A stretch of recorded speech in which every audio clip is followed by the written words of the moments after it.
Assalamualaikum warahmatullahi wabarakatuh. Tetap semangat ya. Semangat, semangat, semangat, semangat, semangat. Ayo kita belajar IPA. Sekarang kita akan belajar materi sistem organisasi kehidupan makhluk hidup. Tubuh manusia terdiri atas beberapa unit, dimulai dari unit terkecil hingga unit terbesar. Urutan unit terkecil dari unit terbesar penyusun makhluk hidup disebut dengan hierarki kehidupan atau hierarki biologi.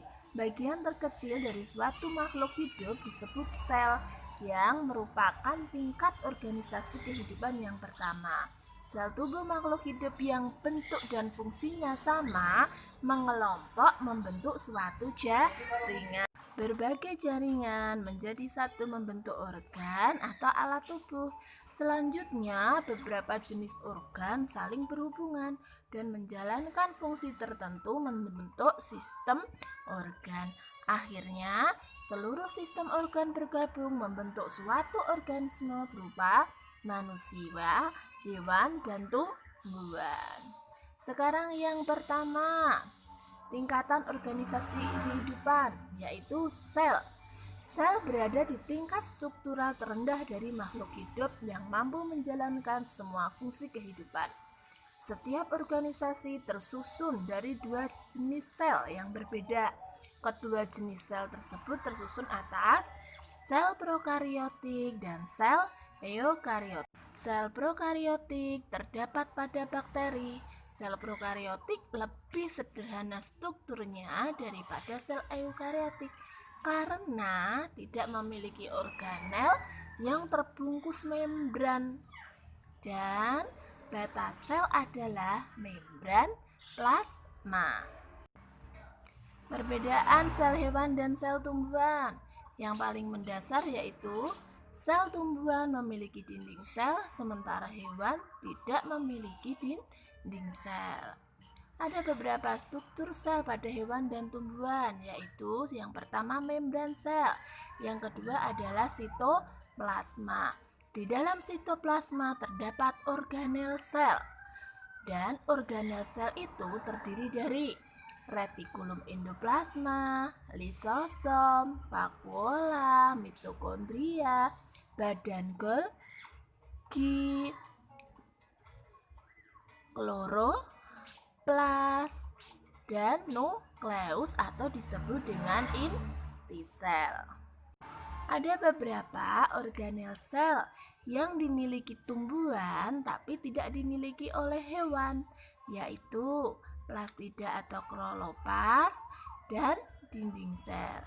Ada juga organel sel yang dimiliki oleh hewan tapi tidak dimiliki oleh tumbuhan, yaitu lisosom dan sentriol. Vakuola dimiliki oleh tumbuhan dan hewan, tapi yang membedakannya, vakuola pada tumbuhan lebih besar dibandingkan vakuola yang terdapat pada hewan. Tingkat organisasi yang kedua adalah jaringan. Jaringan adalah tingkat organisasi kehidupan berupa sekelompok sel yang bentuk dan fungsinya sama. Jaringan pada hewan diantaranya jaringan otot, jaringan saraf, jaringan penyokong, jaringan darah, jaringan epitel.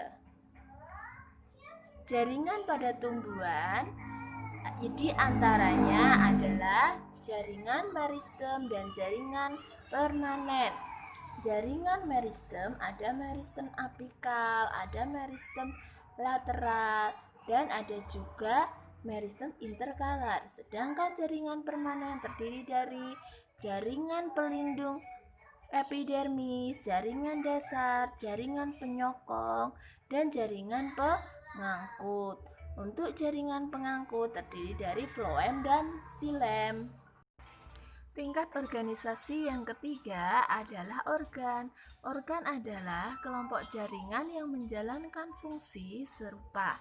Beberapa contoh organ pada hewan: jantung, paru-paru, otak, mata, lambung, limpa, dan sebagainya. Setiap organ memiliki fungsi tertentu. Misalkan jantung berfungsi untuk memompa darah. Untuk tumbuhan mencakup ada organ akar, organ batang, organ daun, dan bunga, buah beserta biji. Selain itu, terdapat pula organ-organ aksesoris, diantaranya trikoma, duri, sulur. Ada juga organ penyimpanan cadangan makanan seperti umbi, rimpang, dan stolon. Tingkat organisasi yang keempat adalah sistem organ. Sistem organ merupakan bentuk kerjasama antar organ untuk melakukan fungsi-fungsi dan tujuan yang lebih kompleks. Kumpulan dari semua sistem organ yang saling berhubungan dan bekerja sama akan membentuk organisme atau makhluk hidup. Beberapa contoh sistem organ untuk manusia: ada sistem rangka, ada sistem otot, ada sistem pencernaan, ada sistem respirasi, ada sistem saraf, ada sistem endokrin, ada sistem ekskresi, dan sistem reproduksi. Untuk sistem organ pada tumbuhan terdiri dari sistem organ pernapasan, transportasi, dan sistem organ gerak. Misal sistem organ pernafasan, penyusunnya adalah stomata, lentisel, dan akar. Fungsinya tempat keluar masuknya oksigen dan karbon dioksida. Udah ya, Ibu akhiri untuk materi organisasi kehidupan. Tetap semangat belajar. Wassalamualaikum warahmatullahi wabarakatuh.